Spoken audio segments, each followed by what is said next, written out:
दोस्तों, आज का जो मैं एक पार्ट 1 सीरीज़ बना रहा हूँ, ये वैक्सीनेशन को लेकर है। इसमें कौन से वैक्सीन किस किस समय पे लगेंगे, उसके बारे में डिटेल थोड़ा ब्रीफ दूंगा, डिटेल तो नहीं, क्योंकि पार्ट 1 है। इसमें बेसिक जो वैक्सीन्स है, वो इम्पोर्टेंट वैक्सीन्स है, उसके बारे में थोड़ा इन्फॉर्मेशन शेयर करेंगे।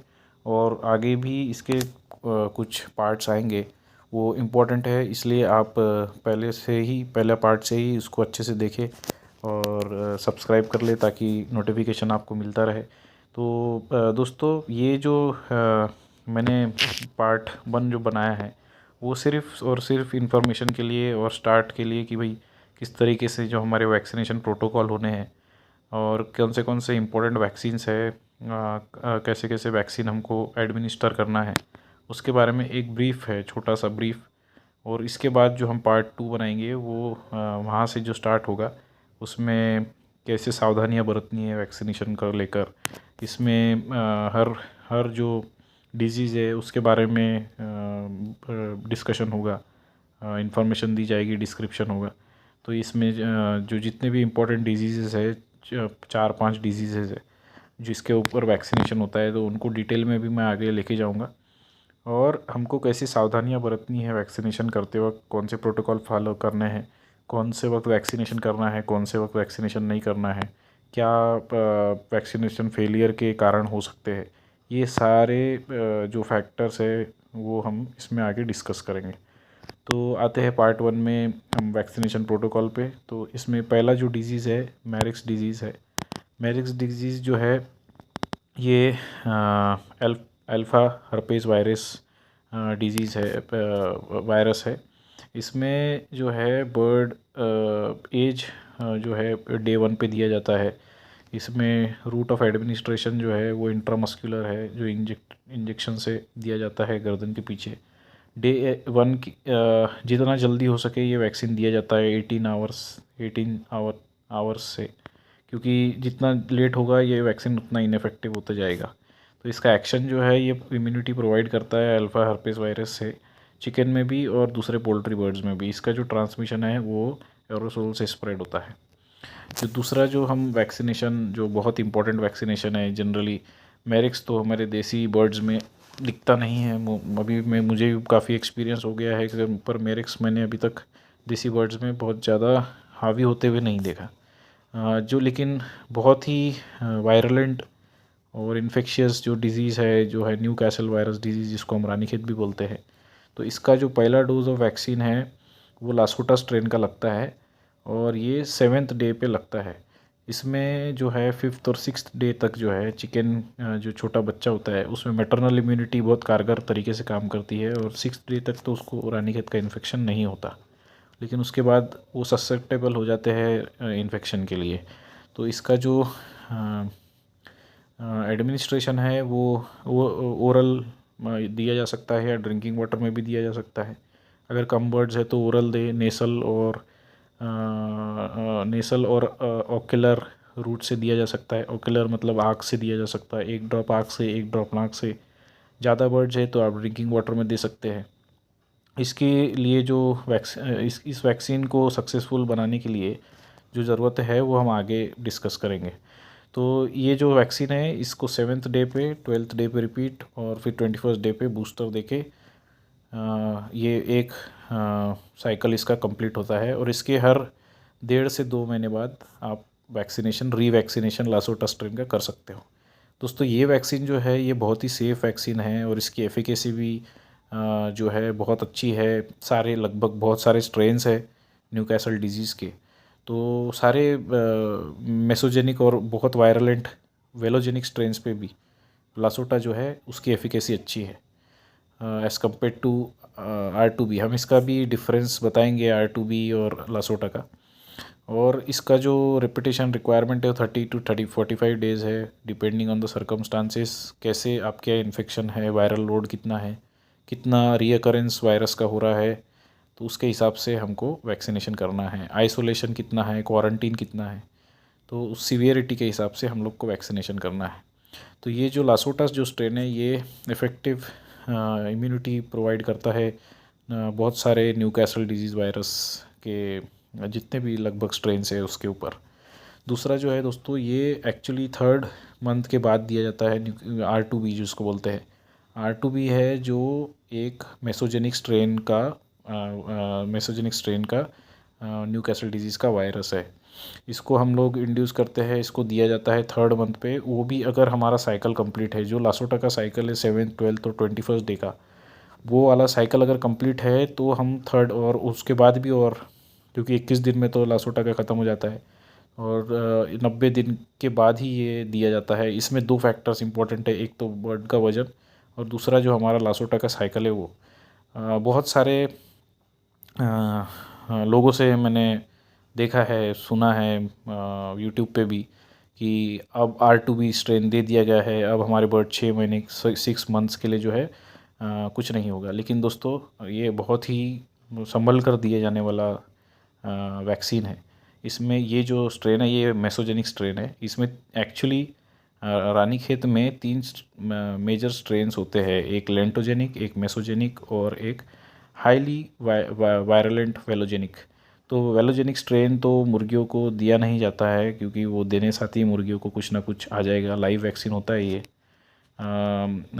Attenuated live vaccine. अगर ये नेगेटिव जो है वो भी चीज़ें कर सकता है बर्ड के साथ।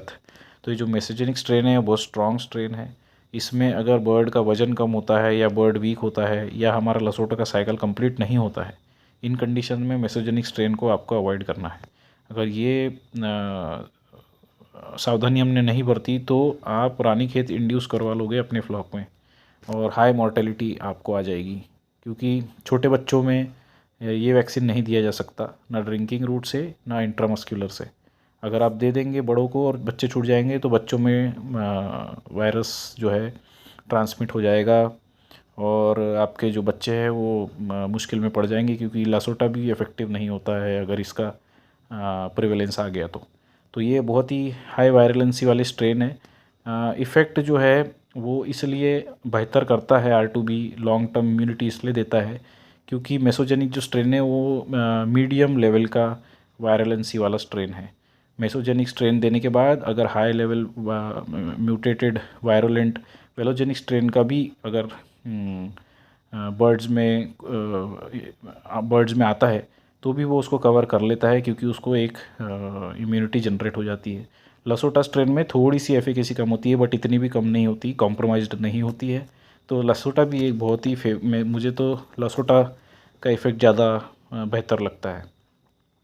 ये जो रानीखेत या वायरस है या न्यू कैसल डिजीज़ वायरस है, ये म्यूटेट होता है दोस्तों, और इवॉल्व होके ये फिर से आपके फ्लॉक में आ सकता है। सबसे अच्छा मेथड है आप रेगुलर वैक्सीनेशन करें। लासोटा की भी एफिकेसी जो है वो बस 2-3% ही लगभग 2-4% ही लगभग R2B से कम है, और इसके रिस्क जो है वो भी मिनिमल है। इससे आपको कभी बर्ड को नुकसान नहीं होगा। ज़्यादा से ज़्यादा जो बर्ड इंटरनली कमज़ोर होगा या जो बर्ड की इम्यूनिटी लो होगी, बहुत ही बीमार होगा, वो बर्ड लासोटा स्ट्रेन से और बीमार होकर मर सकता है। तो उसके लिए भी मैं आगे जो हम लोग वीडियो बनाएंगे उसमें हम बताएंगे कि किस तरीके से अगर आप एडमिनिस्ट्रेशन करेंगे, क्या क्या एहतियात बरतेंगे तो आपके कमज़ोर बर्ड्स को भी कोई दिक्कत नहीं आएगी। तो आगे बढ़ते हैं। तो R2B जो है रिपीटिशन मांगता है 6 मंथ्स के बाद। एडमिनिस्ट्रेशन जो होता है वो इंट्रामस्कुलर होता है। एज जो मैंने आपको बताई वो 3 मंथ के बाद ही दिया जाता है, उससे पहले नहीं दिया जाता। और ये जो है इम्यूनिटी प्रोवाइड करता है highly viral strains of new castle disease. चौथा जो वैक्सीन है दोस्तों वो IBD का है, इन्फेक्शियस बुर्सल डिजीज़ जिसको हम बोलते हैं, गम्बोरो कॉमन नेम। वैक्सीन जो है उसको गम्बोरे वैक्सीन है। एज जो है इसका 3rd वीक पे दिया जाता है। 3rd वीक के बच्चे को 12th वीक पे रिपीट किया जाता है, 18th वीक पे बूस्टर ख़त्म होता है। एडमिनिस्ट्रेशन जो है इसका पानी में, ड्रिंकिंग वाटर में आप दे सकते हो। रिपीटेशन जो है वो रिक्वायर्ड है। एक्शन जो है ये प्रोवाइड करता है इम्यूनिटी आपको अलग अलग strains of infectious bursal disease virus. Fowl pox हमारा चौथा वैक्सीन जो है, फाउल पॉक्स जो है आप देखेंगे कि बहुत ज़्यादा अडल्ट बर्ड्स को होता है, पॉक्स दिखेगा, इन्फेक्शन होगा, मगर अडल्ट बर्ड जो देसी के हैं वो इसको कवर कर लेते हैं। छोटे बच्चों में प्रॉब्लम आता है, अगर बच्चे 3 वीक से नीचे है तो बहुत हाई मॉर्टेलिटी हो जाती है। तो फाउल पॉक्स का वैक्सीन आप देखते हो जनरली मार्च के बाद फाउल पॉक्स के वायरस एक्टिवेट हो जाते हैं, और ये हमारे फ्लॉक में आपको दिखने लगेगा। जैसे ही फाउल पॉक्स का जो है आपको दिखे तो आप वैक्सीन कर दीजिए। फाउल पॉक्स वैक्सीन जो है आप इंजेक्टेबल फॉर्म में इंट्रामस्कुलर दे सकते हो। 12 वीक से लेकर 16th वीक के चिक तक आप इसको दे सकते हो, देना चाहिए। विंग में इंजेक्शन देके दिया जाता है और ये इम्यूनिटी प्रोवाइड करता है फाउल पॉक्स वायरस से। अब ये थोड़े लेस सीवियर डिजीज़ेज़ है, इसमें एक बैक्टीरियल डिजीज़ है और 2 वायरल। तो इसमें दोस्तों डिपेंड करता है कि आपकी बर्ड की इम्यूनिटी कितनी स्ट्रांग है। वैसे तो ये जो डिजीज़ है इसमें मॉर्टेलिटी आपकी 5 से लेकर 50% तक होती है, मगर आपका पूरा का पूरा जो है शेड जो है वो हाई रिस्क पे होता है, लेकिन मीडियम रिस्क है। अगर 50% तक भी मॉर्टेलिटी होती है तो मीडियम रिस्क इसको बोलेंगे। लेकिन अगर आप इसको अच्छे से क्वारंटीन करेंगे, बायोसिक्योरिटी मेंटेन करेंगे, ध्यान रखेंगे, तो ये जो है इन्फेक्शन जो है ये आपके बर्ड्स को नहीं होगा। तो इसमें 3 जो है इनके भी वैक्सीन्स अवेलेबल होते हैं, पर वैक्सीन से कारगर उपाय है कि आप बायोसिक्योरिटी बहुत अच्छे से मेंटेन करें, रेगुलरली अपने फार्म को साफ़ करें, अच्छे डिसइंफेक्टेंट्स यूज़ करें और थोड़ा समय फार्म को फ्री छोड़े जिसमें सनलाइट और अच्छे डिसइंफेक्टेंट डाल के साफ़ सफाई करके थोड़े दिन के लिए हवादार बना के शेड को खाली करके रखें। ये अगर हम प्रिवेंटिव मेजर्स लेते हैं। स्टॉकिंग डेंसिटी इसमें बहुत इंपॉर्टेंट है। बहुत ज़्यादा पॉपुलेशन बर्ड का होगा तो ये सारे डिजीज़ आने के फुल चांसेस होते हैं।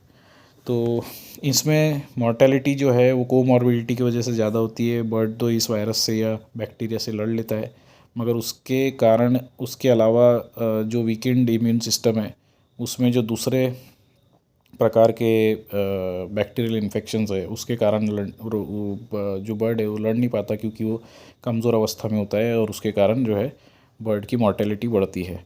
एग लेइंग कम हो जाता है, बर्ड का वेट गेन कम हो जाता है और अलग अलग प्रकार के जो है इसके सिम्टम्स है, कुछ एसिम्टोमेटिक भी है। तो इन्फेक्शियस ब्रोंकाइटिस है, ये एवियन गामा कोरोना वायरस है। इसका वैक्सीन भी अवेलेबल होता है, ये 1 से 14 दिन के चिक को दिया जाता है। फाउल कॉलेरा आप जानते हो बहुत ही कॉमन है। इसमें तो डेंसिटी कम करना पड़ेगा बर्ड की, अगर हो जाता है तो शेड को बहुत अच्छे तरीके से साफ़ करके डीपॉपुलेट करके फिर से हमको तैयार करना होगा। इन्फेक्शियस लैरिंगोट्रैकाइटिस जो है ये डिज़ीज़ जो है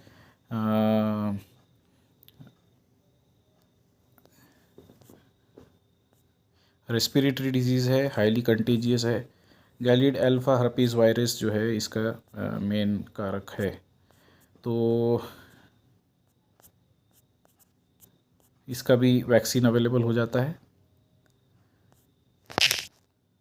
तो इस प्रकार से दोस्तों हम लोग जो है वैक्सीनेशन जो प्रोटोकॉल फॉलो करके हमारे बर्ड्स में मॉर्टेलिटी को रिड्यूस कर सकते हैं। और इम्पॉर्टेंट तो ये है दोस्तों कि हम समय समय पर बर्ड का शेड जो है उसको बहुत अच्छे से साफ़ करें, अच्छे डिसइंफेक्टेंट्स यूज़ करें और सनलाइट प्रॉपर आना चाहिए, वेंटिलेशन प्रॉपर होना चाहिए। और जो है सबसे बड़ा इशू जो मैं हमेशा बोलता हूँ कि बहुत ज़्यादा स्टॉकिंग डेंसिटी जो है ये हमेशा हानिकारक होती है। कंटिन्यूसली अगर आप शेड को हाई डेंसिटी पर ऑपरेट करते हैं तो कभी ना कभी दोस्तों कोई ना कोई बैच में, क्योंकि हम हमेशा डिपेंड होते हैं बाहर से लाने पे बर्ड्स, तो हमेशा लाने पे कोई ना कोई बैच में आपको बहुत बड़ा नुकसान होने के खतरा हमेशा होता है। तो इसलिए जब भी हम फार्मिंग करें तो ये चीज़ का ध्यान रखें, और ख़ासकर देसी मुर्गी पालक को कि बहुत ज़्यादा हाई डेंसिटी पे हम लोग को ये काम नहीं करना है। हाई डेंसिटी पे हम लोग करेंगे तो इसके प्रोटोकॉल्स भी बहुत सीरियसली लेने पड़ेंगे, बहुत बायोसिक्योरिटी मेंटेन करनी पड़ेगी। इसलिए जो है हम ये सारी चीज़ों का ध्यान रखते हुए जो है आगे बढ़ेंगे। तो दोस्तों आज का जो टॉपिक है वो यहीं ख़त्म करते हैं। आगे हम और धीरे धीरे इसके ऊपर काम करेंगे और इसी वैक्सीनेशन शेड्यूल के ऊपर मैं और जो है वीडियोस आपके सामने लाऊंगा। तो ये वीडियो को भी आप ज़रूर सुने और बेसिक है इसके अगर ये वाला वीडियो आप मिस कर देंगे तो आगे के वीडियोस में जो है समझने में हमको थोड़ी दिक्कत आ सकती है। तो ज़रूर इसको पूरा देखें, वीडियो को, थोड़ा लंबा वीडियो है मगर देखें, आगे के लिए अच्छा होगा। थैंक यू दोस्तों, प्लीज़ लाइक शेयर सब्सक्राइब करें, बेल आइकॉन जो है वो प्रेस करके नोटिफिकेशन के लिए एलिजिबल हो जाए। Thank you.